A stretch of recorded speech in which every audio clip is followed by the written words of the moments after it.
സ്ത്രീകളുടേതുപോലെ തന്നെ നമുക്ക് പുരുഷന്മാരുടെ മാനസികാരോഗ്യത്തിന്റെ ഒരു ലെവൽ അത് അവര് സൈലന്റ് ആണ്. അവർക്ക് ഇങ്ങനെയുള്ള പ്രശ്നങ്ങൾ ഉണ്ടായാലും അവര് അത്രയും ഡോക്ടറെ കാണാൻ പോകാതെ സഹിക്കുന്നുണ്ടോ? അല്ല, അങ്ങനെ പറയാൻ പറ്റില്ല. ചില അസുഖങ്ങൾ സ്ത്രീകളിലും പുരുഷന്മാരും ഒരേപോലെയാണ്. സ്കിസോഫ്രീനിയ, ബൈപ്പോളർ രണ്ടും ഒരുപോലെ ഡോക്ടറെ അടുത്ത് വരും. പക്ഷെ ചില അസുഖങ്ങൾ പുരുഷന്മാർക്ക് കൂടുതലാണ്. നിങ്ങൾക്ക് ആലോചിക്കുക, ഈ ലഹരി ഉപയോഗങ്ങൾ പുരുഷന്മാർക്ക് കൂടുതലാണ്, സ്ത്രീകൾ കമ്പയർഡ് കുറവാണ്. അതുപോലെ ആന്റി സോഷ്യൽ ബിഹേവിയർ പുരുഷന്മാരിലാണ്. സ്ത്രീകളിലെ ഉത്കണ്ഠ രോഗങ്ങൾ, അതുപോലെ വിഷാദം സ്ത്രീകളിലാണ് കൂടുതൽ. അതുപോലെ സ്ത്രീകളിൽ മാത്രം കാണുന്ന ചില ഹോർമോൺ റിലേറ്റഡ്, ഞാൻ നേരത്തെ പറഞ്ഞ പോലെ ഡെലിവറി ടൈമിലുള്ളത്, മാസമുറ വരുന്ന സമയത്ത്, മാസമുറ നിൽക്കുന്ന സമയത്തുള്ള പ്രശ്നങ്ങൾ സ്ത്രീകളിൽ മാത്രം കാണുന്നത്. സ്ത്രീകൾക്ക് മാനസിക ബുദ്ധിമുട്ട്, ഈ പറഞ്ഞ ഉത്കണ്ഠയും അതേപോലെ വിഷാദമൊക്കെ വരാനുള്ള സാധ്യത കൂടുതലെന്ന് പറയാനുള്ള കാരണം, ഒന്ന്, അവർ കുറച്ചും കൂടെ എമ്പത്തറ്റിക് ആണ്, സഹാനുഭൂതി കൂടുതലുള്ള ആൾക്കാരാണ്. പിന്നെ അതുപോലെ തന്നെ ചെറിയ തോതിലുള്ള വിവേചനങ്ങൾ ഉണ്ട്. സ്ത്രീ പുരുഷൻ വിവേചനം ഞാൻ ഫുള്ളായിട്ട് പറയല്ല, അങ്ങനെ ഉണ്ട്. മാനസിക വിവേചനമാണോ? അല്ല, ചെറിയ തോതില് വിവേചനങ്ങൾ പലതരത്തിൽ സ്ത്രീകളിലെ ചെറിയ തോതിലുള്ള അബ്യൂസ് സ്ത്രീകളിലാണ് കൂടുതൽ. ഫിസിക്കൽ അബ്യൂസ്, സെക്ഷൽ അബ്യൂസ് ഒക്കെ സ്ത്രീകളിലാണ് കൂടുതൽ. ശരിക്കും അവരെ മാനസികമായി ബാധിക്കാം. പിന്നെ അതുപോലെ ഒരേ റൂട്ടീനാണ്. 24 മണിക്കൂർ നോക്കുകയാണെങ്കിൽ രാവിലെ ഉച്ച രാത്രി അവർ പ്രത്യേകിച്ച് വീട്ടിലിരിക്കുന്ന സ്ത്രീകളാകുമ്പോൾ ഒരേ റൂട്ടീനാണ്. അപ്പൊ ഈ നെഗറ്റീവ് തിങ്കിങ്, ഓവർ തിങ്കിങ് കുറച്ച് കൂടും. അവർക്ക് കുറേ സമയം കിട്ടാം. വീട്ടമ്മമാര് ശ്രദ്ധിക്കട്ടോ, ഓവർ തിങ്കിങ് നിങ്ങൾ കുറച്ച് വെക്കുക. കാരണം ബാക്കിയുള്ള കാര്യങ്ങൾ നിങ്ങൾ സമയങ്ങൾ കൃത്യമായി വിനിയോഗിക്കുക. നിങ്ങൾ ഇങ്ങനെ തിങ്കിങ് കുറച്ചിട്ട് മറ്റുള്ള കാര്യങ്ങളിലൂടെ ശ്രദ്ധിച്ച് ടൈം സ്പെൻഡ് ചെയ്യാൻ നോക്കുക. പിന്നെ ഡോക്ടർ, ഞാനൊരു കാര്യം ചോദിക്കട്ടെ. ഇപ്പം പുരുഷന്മാരുടെ കാര്യം പറഞ്ഞു കഴിഞ്ഞല്ലോ, പുരുഷന്മാർ എന്തുകൊണ്ടാണ് ഈ അസുഖങ്ങളെ കുറച്ച് ഉള്ളിലേക്ക് എടുത്തു വെക്കുന്നത്? ഓക്കെ, ഒരു കാര്യം തന്നെ, നമ്മൾ ചെറുപ്പം മുതലേ നമ്മൾ മക്കളെ വളർത്തിക്കൊണ്ടിരുന്നത് എന്താണ്? നിങ്ങൾ സ്ട്രോങ് ആവുക, നിങ്ങൾ ഇൻഡിപെൻഡന്റ് ആവുക ആണല്ലോ. നിങ്ങൾക്ക് എന്തെങ്കിലും പ്രശ്നങ്ങൾ നിങ്ങൾ തന്നെ നേരിടുക, ഇങ്ങനെയാണ് നമ്മൾ ചെറുപ്പം മുതലേ നമ്മുടെ മക്കളെ പഠിപ്പിക്കുന്നത്. ഇത് കാരണം കൊണ്ട് തന്നെ അവർ വലുതാവുന്ന സമയത്ത്, മുതിർന്നവരാകുന്ന സമയത്ത്, അവർ പ്രശ്നങ്ങൾ വരുന്ന സമയത്ത് അവർ മറ്റുള്ളവരെ അറിഞ്ഞു കഴിഞ്ഞാൽ എന്നെ കുറച്ച് കാണുമോ, ഞാനൊന്നും കൊള്ളില്ലാത്തവനാവോ, ഇങ്ങനെയുള്ള ഒരു ചിന്തയുണ്ട് പുരുഷന്മാർക്ക്. അവർ ഈഗോ ഹേർട്ട് ചെയ്യാണ്. ആണുങ്ങൾക്ക് പ്രത്യേകിച്ച് കുറച്ച് ഈഗോ കുറച്ച് കൂടുതലായിരിക്കുമല്ലോ. അപ്പം അവരെ ഈഗോനെ ഹേർട്ട് ചെയ്യുന്നതുകൊണ്ടായിരിക്കാം അവർ തുറന്ന് സംസാരിക്കരുത്. ഒരു പരിധി വരെ ഒറ്റയ്ക്ക് ഡോക്ടറെ കാണാൻ വരുന്നവരുണ്ടോ? ഒറ്റയ്ക്ക് കാണുന്നവരുണ്ട്. ഈവൻ ഭർത്താവാണെങ്കിലും ഭാര്യയാണെങ്കിലും ഒറ്റയ്ക്ക്, ഭർത്താവ് പ്രശ്നമുണ്ടെന്ന് മനസ്സിലാക്കി ഒറ്റയ്ക്ക് കാണാൻ വരുന്നവരുണ്ട്. ഒറ്റയ്ക്ക് കാണാൻ വരുന്ന ആൾക്കാരുണ്ട്. ഈവൻ ഞാൻ പറഞ്ഞില്ല, 16 വയസ്സിന്റെ മേലുള്ള കുട്ടികൾ മുതൽ ഞാൻ കാണാണ്. അപ്പോൾ ഇവൻ മാതാപിതാക്കളെ കൊണ്ടുവരാതെ കുട്ടികൾ വരുന്ന കേസസ് ഉണ്ട്. അവർക്ക് മനസ്സിലായിട്ട് കാരണം അവർ പറയുന്നത് എന്താ പറയുക, എൻ്റെ പേരൻസിന് അല്ലെങ്കിൽ എൻ്റെ മാതാപിതാക്കൾക്ക് എന്നെ ഞാൻ പറഞ്ഞത് മനസ്സിലാവുന്നില്ല. കണ്ടോ, നിങ്ങൾ ശ്രദ്ധിക്കണം. മാതാപിതാക്കൾക്ക് ഞാൻ പറയുന്നത് മനസ്സിലാവില്ല എന്ന് പറഞ്ഞിട്ട് ഒറ്റയ്ക്ക് ഡോക്ടറെ കാണാൻ വരുന്ന കുട്ടികളുണ്ട്. അപ്പം നമ്മുടെ പേരൻസിൽ ഇതിന് എന്തുമാത്രം റോൾ ഉണ്ടെന്ന് നമ്മളെല്ലാവരും മനസ്സിലാക്കണം കേട്ടോ. പിന്നെ ഡോക്ടർ, സ്ട്രെസ് എന്ന് പറയുമ്പോൾ നമ്മുടെ ബ്രെയിനിൽ ഭയങ്കര, നമുക്കൊരു സൊല്യൂഷൻ കണ്ടെത്താൻ പറ്റാത്ത ഒരു അവസ്ഥയാണല്ലോ. ഈ അവസ്ഥ നമുക്ക് ഒരു കമ്മ്യൂണിക്കേഷൻ കൊണ്ട് എങ്ങനെ അതിനെ ലഘൂകരിക്കാൻ പറ്റും? അതിനൊരു ഇമ്പോർട്ടൻസ് കമ്മ്യൂണിക്കേഷന്റെ. ഓക്കെ, സ്ട്രെസ് എന്ന് പറയുന്നത് നിങ്ങൾക്കറിയാം, നമുക്ക് സ്ട്രെസ് ഇല്ലാത്തൊരു ജീവിതം ഇല്ല. നമ്മൾ ചെറുപ്പം മുതൽ നമ്മൾ മരണം വരെ നമ്മൾ സ്ട്രെസ് ഹാൻഡിൽ ചെയ്തേ പറ്റുള്ളൂ. അതാദ്യം നിങ്ങൾ സ്വയം മനസ്സിലാക്കണം. ഓക്കെ, കമ്മ്യൂണിക്കേഷൻ എന്ന് പറയുന്ന സ്ട്രെസ്സിന്റെ ഹാൻഡിൽ ചെയ്യാൻ പറ്റിയ ഏറ്റവും വലിയ ഒരു ഇമ്പോർട്ടൻ്റ് ആയിട്ടുള്ള ഒരു കാര്യമാണ്. കാരണം നമ്മൾ ഒരു പരിധിവരെ നമ്മുടെ മനസ്സിലെ അവസ്ഥ വേറൊരാളോട് നമ്മൾ സംസാരിക്കുമ്പോൾ ഒരു പരിധിവരെ നമുക്കൊരു ആശ്വാസം കിട്ടും. അവർ ചിലപ്പോൾ കുറച്ച് അഡ്വൈസസ് നിങ്ങൾക്ക് തരുമായിരിക്കും, അല്ലേ? അല്ലെങ്കിൽ പറയുമ്പോൾ തന്നെ നമുക്ക് വേറൊരാൾ നമ്മളെ പ്രശ്നങ്ങൾ കേൾക്കുമ്പോൾ തന്നെ ഒരു സമാധാനം കിട്ടും. ഒരു നമുക്ക് ട്രസ്റ്റ് ചെയ്യാൻ പറ്റുന്ന ഇത് നമ്മൾ പിന്നീട് നമ്മൾ ഇതിനെപ്പറ്റി ചോദിക്കാതെ, പിന്നീട് നമ്മൾ ഇതിനെപ്പറ്റി നിങ്ങളെ ജഡ്ജ് ചെയ്യാത്ത ഒരാളെ, ഒരു ട്രസ്റ്റ് ചെയ്യുന്ന ഒരാളെ നിങ്ങൾ കണ്ടുപിടിക്കുക. അതുകൊണ്ടാണ് നിങ്ങൾ സൈക്കാട്രിസ്റ്റിനെ പോയി കാണണം എന്ന് പറയുന്നത്. കാരണം ഒരിക്കലും നിങ്ങൾ ആ വ്യക്തിനെ പിന്നെ കാണാൻ പോകുന്നില്ല. അതുകൊണ്ട് നിങ്ങൾ അവരടുത്ത് പോയി സംസാരിക്കുക, നിങ്ങളെ മനസ്സൊന്ന് തുറക്കുക. അത് ഒരു പരിധിവരെ നിങ്ങളെ സ്ട്രെസ് ഹാൻഡിൽ ചെയ്യാൻ സഹായിക്കും. പിന്നെ കുറേ നമുക്ക് സ്ട്രെസ് ഹാൻഡിൽ ചെയ്യാൻ പറ്റിയ കുറേ കാര്യങ്ങളുണ്ട്. ഒന്നാമത്തെ കാര്യം, ആദ്യം നിങ്ങൾ മനസ്സിലാക്കേണ്ടത്, ഞാൻ പറഞ്ഞ പോലെ സ്ട്രെസ് എന്ന് പറയുന്ന സാധനം ഒഴിഞ്ഞിട്ടൊരു കാലമില്ല. അപ്പം നമുക്ക് പലതരത്തിൽ സ്ട്രെസ് ഉണ്ട്. നമുക്ക് സോൾവ് ചെയ്യാൻ പറ്റുന്ന സ്ട്രെസ്സുകൾ, നമുക്കൊരിക്കലും സോൾവ് ചെയ്യാൻ പറ്റാത്ത സ്ട്രെസ്സുകൾ. ഉദാഹരണത്തിന് ഒരു എന്താ പറയുക, പെട്ടെന്ന് ഒരാൾ മരണപ്പെട്ടു, നമുക്ക് സോൾവ് ചെയ്യാൻ പറ്റുന്ന കാര്യമല്ല. ക്യാൻസർ പോലുള്ള അസുഖങ്ങൾ, അല്ലെങ്കിൽ എന്തെങ്കിലും തരത്തിലുള്ള കെലാമിറ്റി, ഭൂകമ്പം, അല്ലെങ്കിൽ അങ്ങനെയുള്ള എന്തെങ്കിലും പ്രശ്നം നമ്മളെ കയ്യിൽ ഒതുങ്ങാത്ത കാര്യങ്ങൾ അതൊക്കെ. പക്ഷെ ചില സ്ട്രെസ് നമ്മൾ ജോലി സംബന്ധമായിട്ടോ അല്ലെങ്കിൽ ബന്ധങ്ങളുള്ള പ്രശ്നങ്ങളോ ഇതൊക്കെ നമുക്ക് സോൾവ് ചെയ്യാം, അല്ലേ? അപ്പം നമ്മൾ ഈ സ്ട്രെസ്സിനെ ലഘൂകരിച്ചിട്ട് നമ്മൾ മനസ്സിന് പ്രിപ്പയർ ചെയ്ത്, നമുക്ക് എല്ലാവർക്കും ഒരു കഴിവുണ്ട്, അതിൻ്റെ പോസിറ്റീവ് വശവും നെഗറ്റീവ് വശവും, ആ സ്ട്രെസ്സിൻ്റെ പോസിറ്റീവ് വശവും നെഗറ്റീവ് വശവും കണ്ട് നമ്മൾ അതിനെ ഹാൻഡിൽ ചെയ്യാൻ പഠിക്കുക. അതുപോലെ തന്നെ ഒരു പ്രശ്നമുണ്ട്, നമ്മൾ സ്ട്രെസ് വരുന്ന സമയത്ത് പെട്ടെന്ന് എടുത്ത് ചാടി തീരുമാനം എടുക്കും.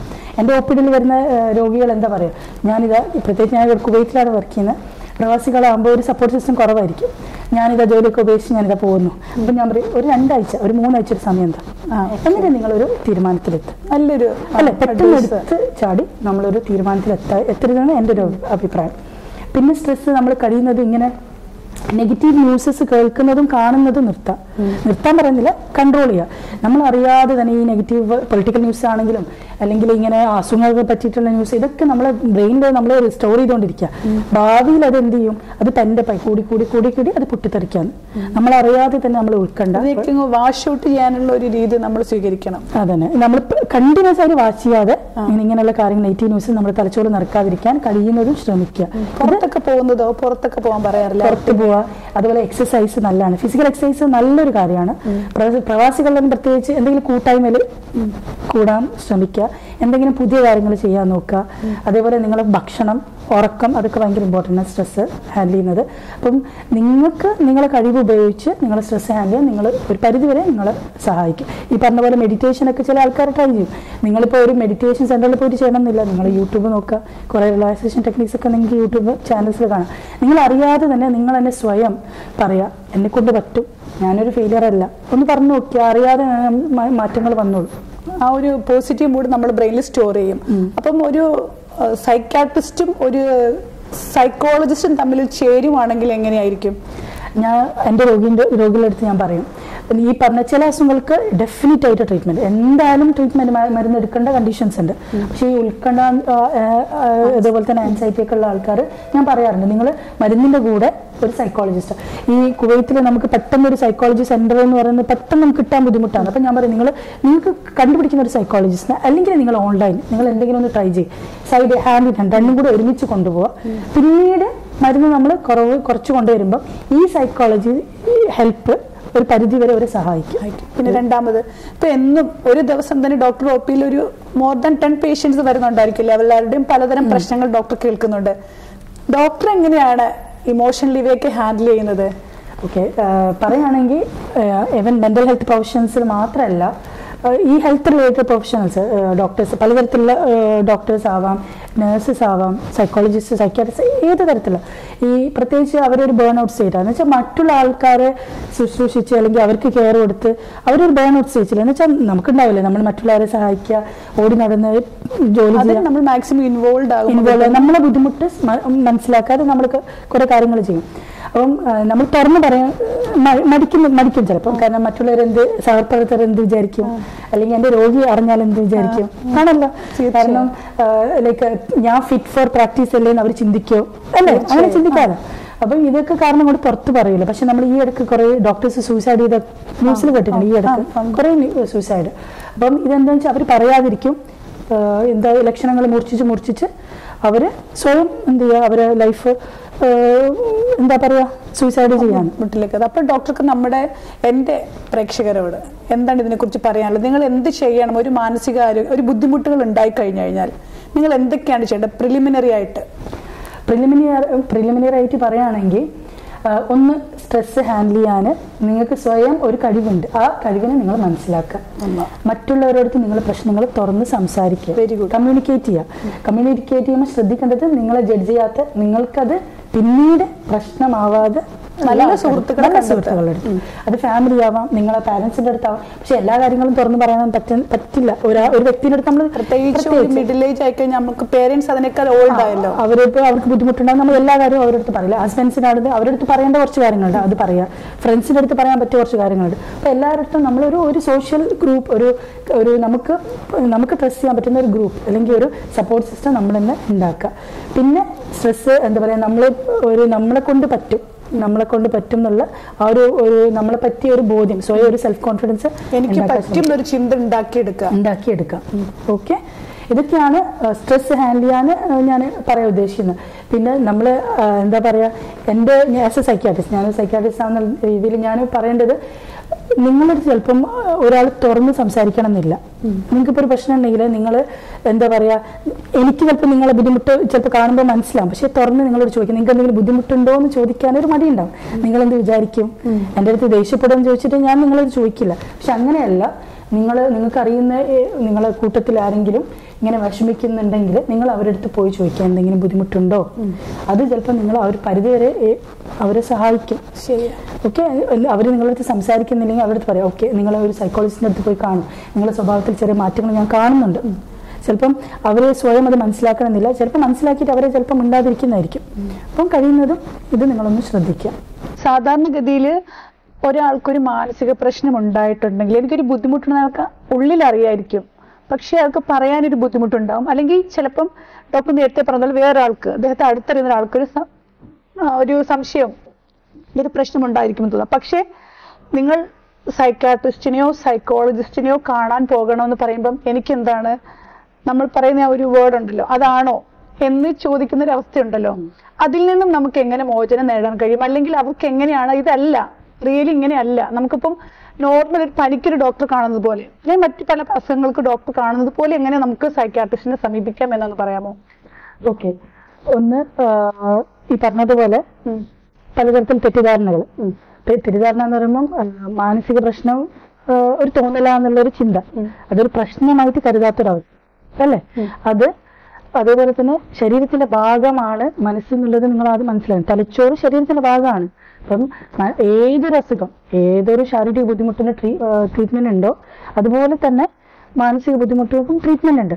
അപ്പൊ ഈ ഒരു പ്രശ്നം ആൾക്കാരുടെ അടുത്ത് നമ്മൾ ചോദിക്കുമ്പോൾ അവര് ഞാനെന്തോ ഭ്രാന്തനാണോ, അത് തെറ്റിദ്ധാരണയാണ്. പക്ഷെ അത് നമുക്കിപ്പം കൈ ഒഴിഞ്ഞ് നമ്മളത് ഡോക്ടർ എക്സ്റേ എടുത്ത് കണ്ടുപിടിക്കുന്നു, അല്ലെങ്കിൽ മറ്റെന്തെല്ലാം ഏതെങ്കിലും ഇൻവെസ്റ്റിഗേഷനിലൂടെ കണ്ടുപിടിക്കുന്നു. പക്ഷെ ഇതിന് അങ്ങനെ ഒരു അതുകൊണ്ടായിരിക്കും ആൾക്കാരിങ്ങനെ. അതാവാം ഒരു പരിധി. കാരണം നമുക്ക് പനിയൊക്കെ ആണെങ്കിൽ തൊട്ടാലറിയാം, ജലദോഷം ആണെങ്കിൽ നമുക്ക് കാണാം. അതേപോലെ ബ്ലഡ് ഷുഗറോ അല്ലെങ്കിൽ പ്രമേഹോ അല്ലെങ്കിൽ എന്താ പറയാ BP ഒക്കെ ആണെങ്കിൽ നമുക്ക് ടെസ്റ്റ് ചെയ്താൽ അറിയാം. അല്ലെങ്കിൽ പലതരത്തിൽ ബ്ലഡ് ടെസ്റ്റുകൾ കാര്യങ്ങളൊക്കെ ഉണ്ട്. ഇതിന് അങ്ങനെയുള്ള ഒരു പാരാമീറ്റേഴ്സ് ഇല്ല.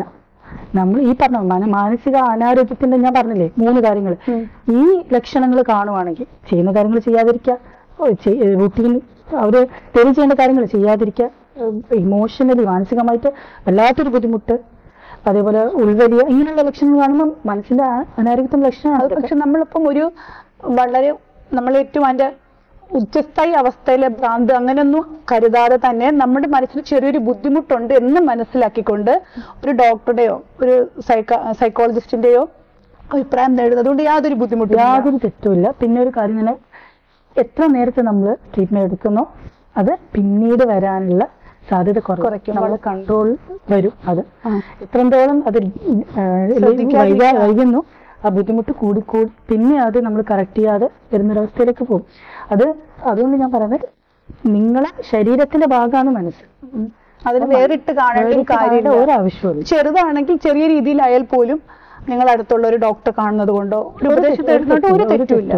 പിന്നെ എനിക്ക് തോന്നുന്നു ഈ കൊറോണയ്ക്ക് ശേഷം കുറച്ചും കൂടെ ആൾക്കാർ ഇതിനെപ്പറ്റി കുറച്ചും കൂടെ അവെയർ ആണ് തന്നെ കാണും. അപ്പം എനിക്ക് തോന്നുന്നു കുറച്ച് നാളുകൾ കഴിയുമ്പം കുറച്ചും കൂടെ ഒരു ഡോക്ടർ കാണാൻ പോയി എനിക്കൊരു ബുദ്ധിമുട്ട് തോന്നുന്നു എന്ന് പറയുന്നതിൽ ആൾക്കാർ ഇങ്ങനെ തെറ്റായിട്ട് കാണേണ്ട കാര്യമില്ല. ഒരു തെറ്റുമില്ല. നമ്മുടെ ആരോഗ്യത്തിന് വേണ്ടി നമ്മൾ ഡോക്ടറെ കാണുന്നത് എന്താണ് തെറ്റ്? ഒരു തെറ്റില്ല.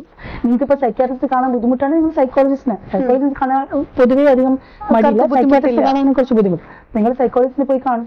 സൈക്കോളജിസ്റ്റ് തോന്നുകയാണ് അവർക്ക് സൈക്കാട്രിസ്റ്റിന് ഹെൽപ്പ് വേണം തോന്നുന്നത് അവർ റെഫർ ചെയ്യട്ടെ. പിന്നെ കുറെ ഓൺലൈൻ സൈക്കോളജിസ്റ്റ് ഉണ്ട്.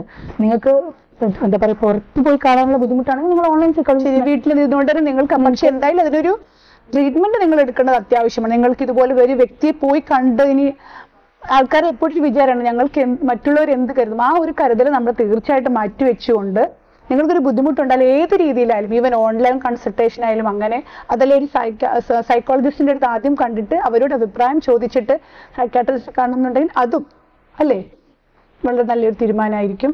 പിന്നെ ഡോക്ടർക്ക് എന്താണ് ഞങ്ങളോട് പറയാനുള്ളത്?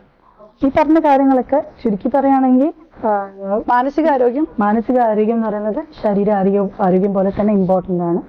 നിങ്ങൾ മനസ്സിന് എന്തെങ്കിലും പ്രശ്നങ്ങൾ വരുവാണെങ്കിൽ നിങ്ങൾ അടുത്ത സുഹൃത്തുക്കളോട് പറയുക. അതിലും കൂടുതൽ പ്രശ്നങ്ങൾ നിങ്ങളെ കയ്യിൽ ഒതുങ്ങാത്ത കാര്യമാണെങ്കിൽ നിങ്ങൾ എന്തായാലും ഒരു മാനസിക ആരോഗ്യ വിദഗ്ധനെ പോയി കാണാൻ സഹായം തരാം. സൈനിങ് ഓഫ് അടുത്തൊരു വിഷയമായി നമ്മൾ വീണ്ടും നിങ്ങളെ കാണുന്നതായിരിക്കും. Thank you.